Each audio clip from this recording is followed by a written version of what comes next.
Greetings everyone, and welcome back to another episode of Bite Size History. I'll be your host, Audrey Durham, and in today's episode we are going to be looking at the 7 characteristics of civilization, as well as how these applied to the ancient civilizations, as well as specifically ancient Mesopotamia, which is the first civilization we'll be getting into in this series.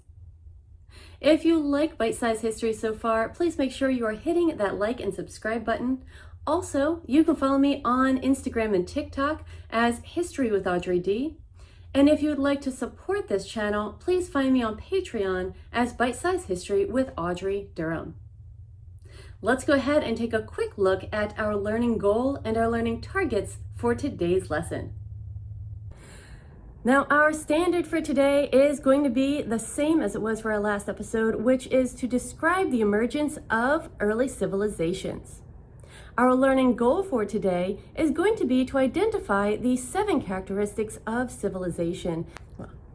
And our learning target is going to be to identify organized government, religious institutions, art and architecture, social structure, specialization, writing, and advanced technology.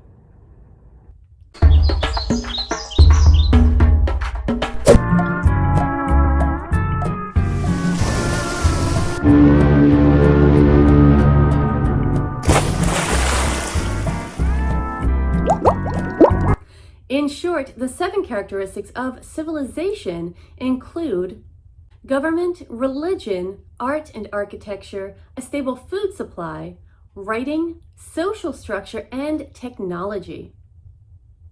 Now, we can actually find most and if not all of these in modern day societies, which is why many of our societies are based off of these ancient civilizations. Let's take a look at how each of these characteristics is represented in some of our oldest civilizations. In Assyria, we learn about the complexities of their government, their urban areas, shared methods of communications, the governmental infrastructure of how the city was run, and that they had divisions of labor. In the pre-Columbian city of Cahokia in North America, we find a large population with urban areas to help them develop. Civilizations are actually different from settlements because they're far more complex. They require true governmental oversight and governmental authorities to help them run efficiently. They also require a stable food supply because without this, most cities, if not all, or civilizations, would actually cause their people to starve, and the civilization would eventually collapse. We actually do see this happen a few times throughout history, and we'll be able to discuss that later on in another episode. Civilizations also require a form of written language because they need it in order to write down legal agreements, as well as their own histories and their religious practices. The written language is also necessary for keeping track of civilizations' economies. In acquiring these 7 characteristics of civilizations, many civilizations actually end up developing other key criteria such as urban centers, which allow the civilization people to develop. People who live outside of these city centers are also considered part of that civilization. Citizens who live outside the urban centers are usually farmers, fishers, and traders who will bring their goods to the city center to sell. Teotihuacan in Mexico also had a large urban center with up to 200,000 people living there from 300 to 600 CE.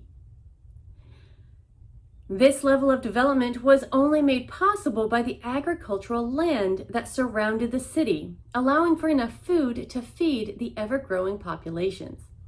Civilizations also ended up building monuments in order to preserve their history. Stonehenge, the pyramids of Egypt, and the temples in North and South America are just a few examples of how civilizations will build large monuments to preserve the legacy of their culture. Now, with the development of writing, we also see the development of shared communications. The oldest known language is Sumerian and is also known as cuneiform. It was created roughly around 3100 BCE in Mesopotamia.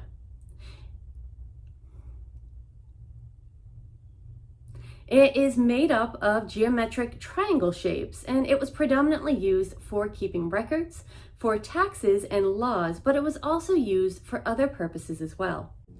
When government developed for each civilization, so too did religion. The reason for this is that both of these require infrastructure and administration in order to run correctly. We also see that they ended up with a division of labor, which falls into categories of specialization, social structure, and a stable food supply. With specialization, farmers would grow different crops, which means that people depended on each other for the diversification of their diet, tools, their shelter, as well as any other human needs that a person might not be able to provide for themselves. Let's take a brief look at how each of the 7 characteristics applies to ancient Mesopotamia. Mesopotamia is also known as the land between 2 rivers. It runs between the Euphrates and the Tigris rivers, and that term actually comes from a Greek term, which is Mesopotamia, or meso, which means between. Mesopotamia existed from roughly 5000 BCE to around 1500 BCE. Now remember, when we're talking about BCE, we are counting backwards. Now the first characteristic we're going to be looking at is government, and within this is the city-state. After around 3000 BC, several cities began to spring up within Mesopotamia. Each city actually had its own king and its own god. They were all their own city-state, and because there was no centralized government, it most likely is what led to the warring and the eventual collapse of Mesopotamia. As mentioned previously, Mesopotamia is where the writing of cuneiform originally developed. Now, this writing is most likely utilized in the creation of calendars as well as the documentation of the histories of Mesopotamia and Sumer. And as we look, we can also see that one of the inventions or one of the creations of the Mesopotamians was the calendar. The Mesopotamian solar calendar actually had 2 seasons, summer and winter. Each new year began at the first visible lunar crescent, after the vernal equinox. The Mesopotamians were actually very good astronomers, and in this, they were able to realize that we are a heliocentric planet. They knew that the Earth revolved on its own axis and then also revolved around the sun. This is part of the technologies that actually were created by ancient Mesopotamia's and Sumerian societies. Another invention that actually goes with the stable food supply is irrigation. Now, the development of irrigation did occur in Mesopotamia. Mesopotamia was located on a large floodplain, and it built an extensive man-made irrigation system that enabled it to grow a surplus of food. Mesopotamia relied on the annual flooding of the 2 rivers for fertility, but the silt became an obstacle to its irrigation systems, which consisted of hundreds of channels that watered the crops. The development of religion in Mesopotamia was also polytheistic, which meant that they had multiple gods and goddesses. They were also henotheistic, which means that they believed that certain gods were better than other gods. In the later Mesopotamian period, the people began ranking the deities in order of importance. Every god has a priest, temple, and traditional ritual, and there were hundreds of temples scattered throughout each city. Division of labor and social class are basically combined together. The Mesopotamian social strata had 3 main classes.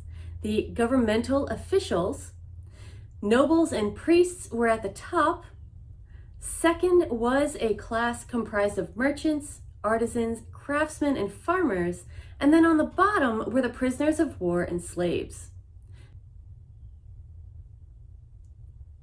Commoners were considered free citizens and were protected by the law. Next up, we are looking at art and architecture.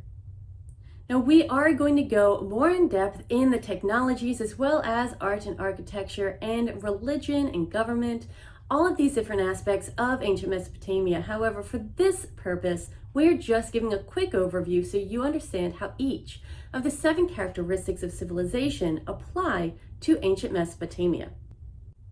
Mesopotamian artifacts reflected the lifestyle, customs, and beliefs of the people and were usually made from stone, shells, alabaster, and marble. The Mesopotamian civilization comprises of Sumerian, Akkadian, Assyrian, and Babylonian cultural influences, and the art really reflects this. The architecture of Mesopotamia included palaces, which were highly decorated and contained solid ivory furniture. Palaces served as socioeconomic institutions and in later times were also used as storehouses, workshops, and shrines. Everyone in Mesopotamia lived in a house, smaller ones for the poorer people and larger 2-story houses for the more wealthy. And houses were built from mud bricks, plaster, and wood. Well, there you have it. We have now covered the 7 characteristics of civilization. Hopefully you have a little bit better understanding of how each one of these characteristics can be applied to ancient civilizations, including ancient Mesopotamia. For the next few lessons, we are going to be focusing on Mesopotamia, its growth, and its key features, and how it influenced other civilizations throughout the world. If you have any questions about this video or about ancient Mesopotamia, please make sure that you leave those in the comment section below, and I will do my best to answer them in my next video. If you like Bite-Sized History, please make sure that you hit that like and subscribe button. Again, you can follow me on Instagram and TikTok as History with Audrey D. And you can find me on Patreon under Bite-Sized History with Audrey Durham if you'd like to support this channel.